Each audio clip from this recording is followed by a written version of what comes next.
Napakasaya ng ni Ma'am Vicky at ng kanyang sister kasi eto na, re-release na natin at pa-birthday ni Ma'am Vicky sa kanyang pamangkin. Yan. 2025 Montero Sport manual transmission. Yan, napakaganda. Astig guys, napakaganda talaga. Ang ganda ng forma. Napaka-sporty niya lalo kasi ganda ng design ng kanyang new front grille. Yan. So ayan mga kabayan, huwag niyong kalimutan mag-subscribe sa YouTube channel natin, Kabayan Auto PH. And ayan, papakabit natin. Syempre, meron tayong full tank kay ma'am. Especially yung ating spoiler, bibigay din natin.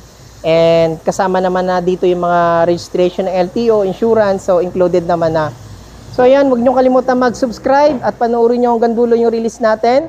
So first time po natin magre-release ng facelifted na Montero Sport and meron pa tayong mga nakaabang na i-release. So, kayo, yung mga gusto mag-avail dyan, comment lang kayo sa comment section natin. Bye-bye!